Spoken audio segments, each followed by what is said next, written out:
welcome to the Hopcast. Thanks for joining us again, everybody. I'm Brad Chmielewski. My name is Ken Hunnemeder. And we're in a city, it feels like Chicago. I guess. It's not. Right? No. Everyone we know from Chicago's here. Yeah, that's true. It's we're at the Perennial Midwest Belgian Beer Fest, and there are a lot of Chicago familiar faces here. That's for sure. Yeah, so we're at Moto Museum.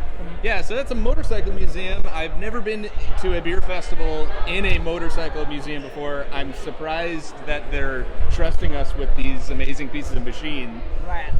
I want to know how many people have been kicked out for getting on the bikes. Yeah, if no one has, I might be the first. I think you're going to be the first. You can hop in my sidecar. Well, we already got some beer, but I feel like we need to go around and see what else is here. There's like 2 rooms, and there's like 50 brewers here. 50 Yeah, brewers? 40, 50, something like that. So it's going to be a good time. Do it.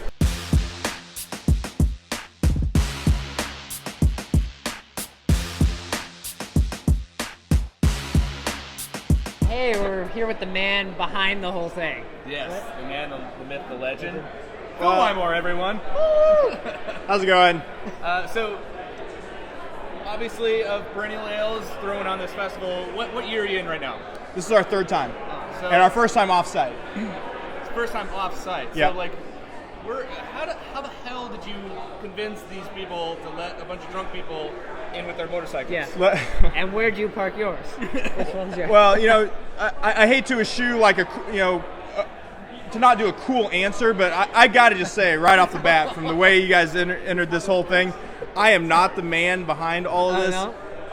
My wife, Emily, pulled off all this organization, and I can take 0 credit for this. I mean, she is an organizer supreme, and I got to say that right out front. So I don't know. She did all the convincing about the motorcycles. So, I want to jump on these fucking things, but she's like, no, don't do that. So. I assume someone's getting kicked out of here if we're getting on a bike. Yeah, in fact, she's asked me to help police that. So it's a total And 180 you're like, from what I want to do. And you're going to be like, I'm on there. Right, So, yeah. right. Reluctantly, I'm on that. So it's the Midwest Belgian Beer Fest as presented by Perennial and Side Project. Why do you keep letting this guy tag along with all your shit that you're doing? Well, at this point, this interview and everything. because he has a picture. Well, at this point, I mean, Perennial's getting some good buzz from Side Project. So I mean, that's the deal. Like, I'm just happy to be associated with this guy. By the way, ladies and gentlemen, Corey King has joined us of Side Project and Perennial. So talk about the festival. Like, how has it matured over the past few years? Well, I think the main thing for us is to continue to sort of craft the list of participants and make it better and better every year. And this year is a great example of that. We've got a lot of new players on board. Cigar City, Wicked Weed, DeGard, Hill Farmstead. It's awesome. So we want to keep going in that direction and try to make this one of the best beer festivals out there. So.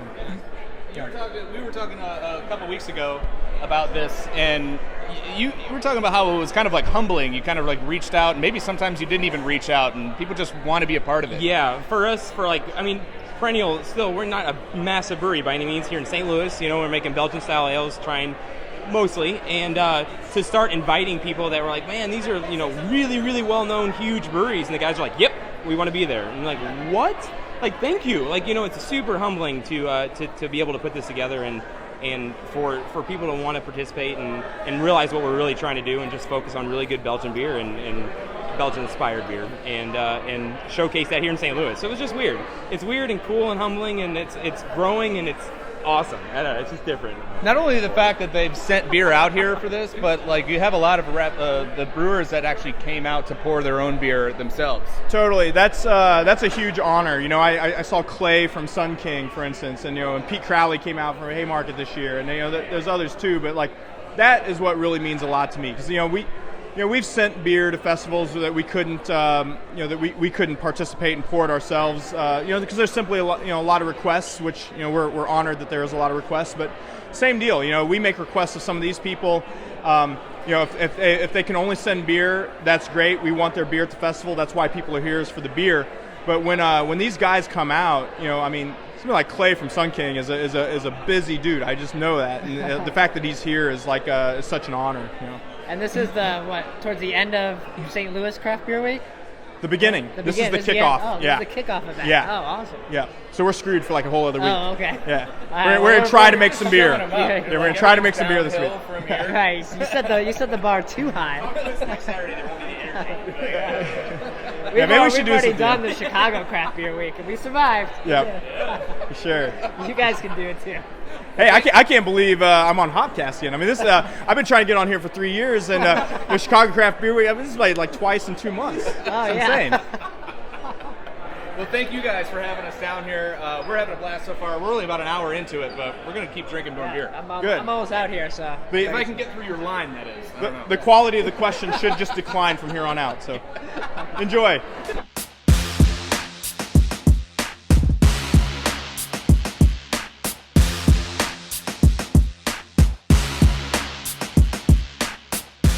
Ken, look who we ran into here.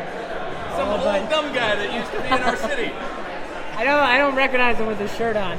Right. So everybody, David Martosh, formerly in the Chicago beer scene over at Rock Bottom, left our fair city probably about 2 years ago, right? Yeah, pretty close. 2 years ago to open Wiseacre with Rhythm Kelling, which is a pretty cool thing. Are your parents proud? I think. Or are they just like the opposite of proud? They're proud. A bunch of drunks. Our mom doesn't like beer, which is like not like against it. She doesn't really like beer. And then our dad's like the guy who like stops people at the gas station. And he's like, "Hey, you like beer? It's some type of brewery." You know, so he's like a little much, but they're both proud. So is your goal then to brew a beer that your mom likes? That's difficult, but making a beer that my wife likes is more difficult than making a beer that my mom Okay, likes. all right. We made 25 beers in a little less than a year, and I would say, just speaking on his behalf, like he knows he loves to make lagers, so he feels very proud of making lagers. The whole effort of making a clean style, the fight with the beer is what he loves to do. But we've made a lot of different stuff. Yeah, you don't want anything to be easy. You got to make it hard on yourself. If it's really gonna taste good. It's gonna taste good. It's gonna be a lot of work. So I love making pilsners. We had a slip and slide recently, so we had our shirts off for that. So what'd you bring today to the Midwest Belgian Beer Fest? We brought Unicornucopia, which is this lovely purple drink you see here. Purple drink. There's also grains of paradise in there, so it smells like blueberries that you stuffed into a bowl of sugar. But it's not sweet, it just smells sweet. Yeah, we got a Zazel, a Belgian Golden with blood orange, and then we had Tarasque, a Saison, a French Saison with Australian hops. And then you have this can beer, this beautiful can. We Here. snuck these in. Is this the only beer in cans right now? Yeah, but we have one more coming. We have a Tarasque, which is the French Saison with American and Australian hops that we ran out of already. Yeah, we ran out of it really early. Yeah, faster than everybody else. So it's got to be the most popular. Everything beer. going well down there in Memphis? You guys, the brewing landscape and all that stuff? This guy's more important than us. Yeah, it's been pretty wild. We've hired some people recently. It's great. A buddy is from Siebel in Chicago. Andy moved down from Montana, and then we sold Brian Balo from Chicago. Also came down to Memphis, so we've got some other good brewers working with him. And yeah, we had a great. Growing. Yep. That's a good thing. It's fast. Well, we're just trying to keep up, and we can't currently. And we're trying to keep Hopefully up. we never do. Actually, I don't know. That's true. Yeah. Great. Congratulations to you guys. Hey, would you hold this? Cheers. I will hold it. Sorry. Well, you're out of beer anyway, Ken. So When definitely need some are y'all more. coming down? Give me to that shit back! When are y'all coming down to Memphis? I don't know. We'll come down anytime. If that doesn't make you want to try this beer, I don't know what will.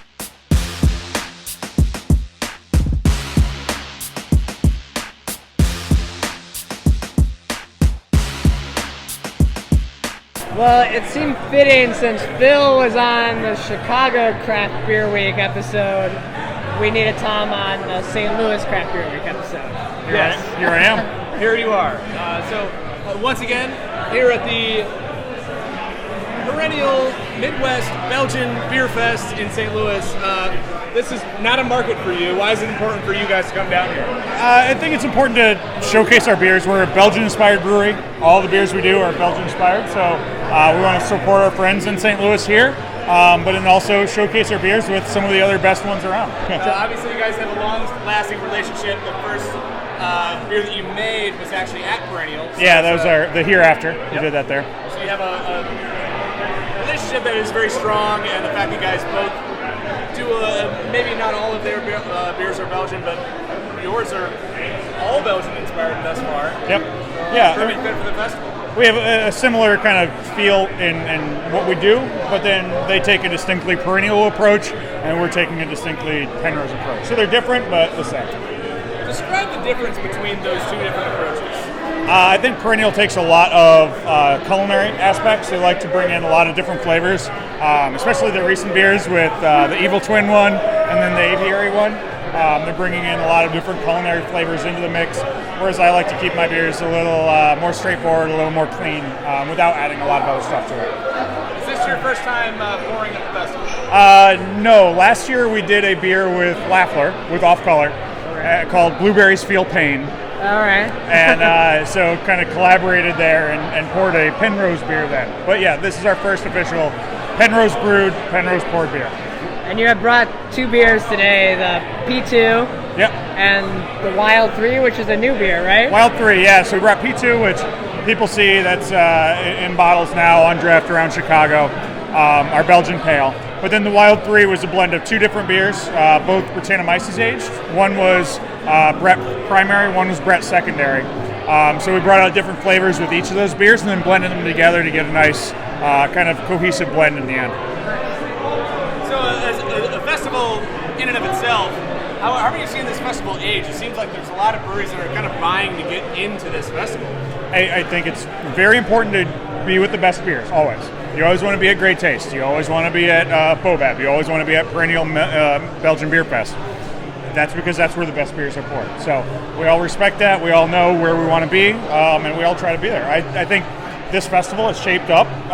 They learn what works, what doesn't, as the years have gone past. The first year it was in Perennial's cellar. It was in their fermentation space. It was great. It was smaller, really intimate. Second year they expanded the outdoor area.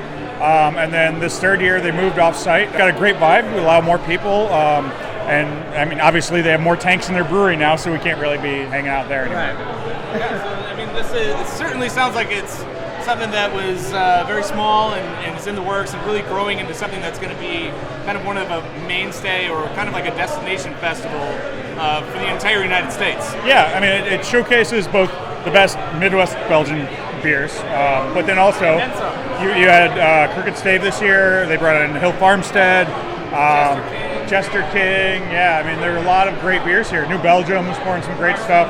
Myerson Walker had Opal. Oakshire had one of their beers here tonight, this afternoon. Avery. So a lot of great Belgian beers being highlighted.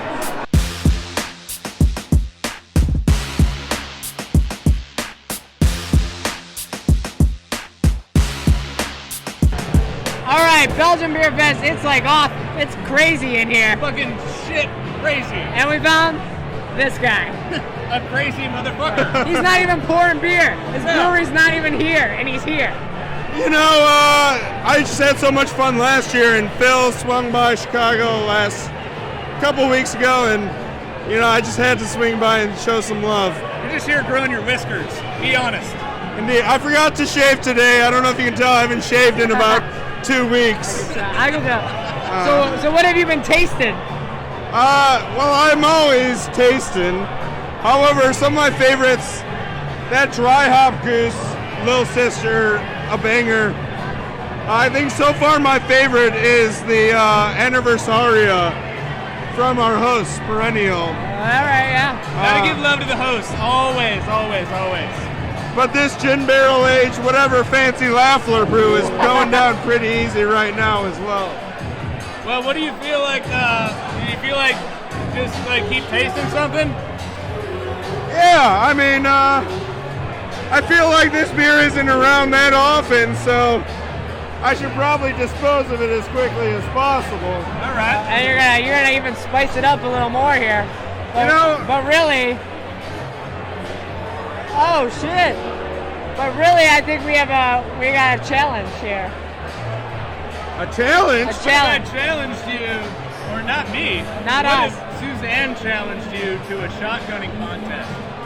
I like to party, so I And so we got a St. Louis brewery That's from here. Ozarks. Ozark Beer Company. Honest beer. Let's get weird. All right, so it's time to just keep tasting. I don't have any keys or anything. Well, oh, she knows. Her game is strong. I'm scared now. The key to opening up the beer when you're shotgunning is to create the air pocket up top. Right. It's all about the tilt. All right, here we go. Just keep tasting. Hey, don't embarrass me. And just keep tasting. Cheers.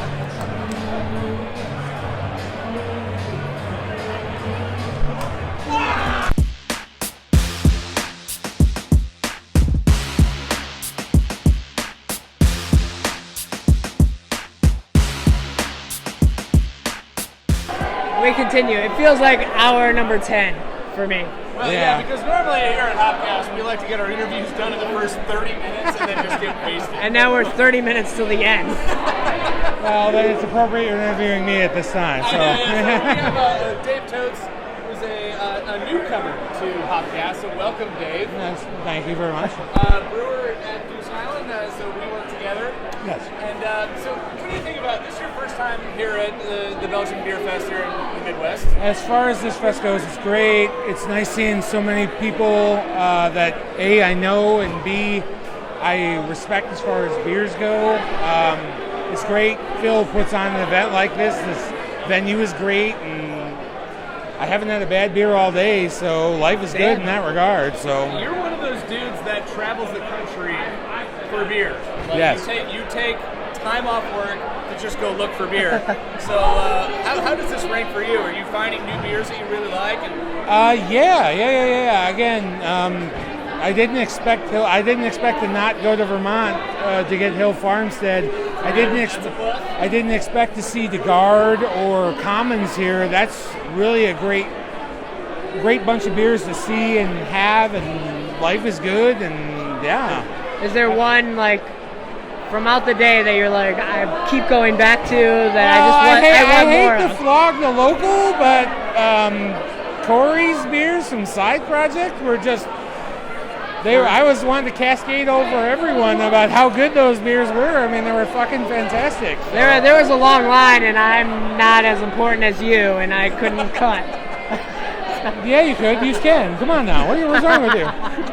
Yeah, use this guy. I'm like, Yeah. He stands on my shoulders most days, so... Yeah, so I think it kind of sums it up. This is a fantastic festival I say it's growing. I looked at last year's list, and it's growing in every year. My coworker Brian Taylor, who's standing off camera, is told me how good this festival was last year. He got to see people he hadn't seen in a long time, people that had worked with us, and I was really enthusiastic to go. It's nice again seeing friends down here as well as new friends. And I'm just, again, new beer, new tastes. It helps put it in the bank, and again, new ideas and cranking out new stuff, and life is you can good. see it's kind of, you use it to kind of grow your own palate, as you say, as a brewer, to kind of further that. A palate education is clutch. I'm like, if you paint with the same 7 colors all day, what do you really know? I mean, you make the same beer. I mean, I want to make as broad a range of beer and that people enjoy and people like seek out like it's nobody's business. Well, cheers, Dave. Thanks for joining us. Cheers and thank you.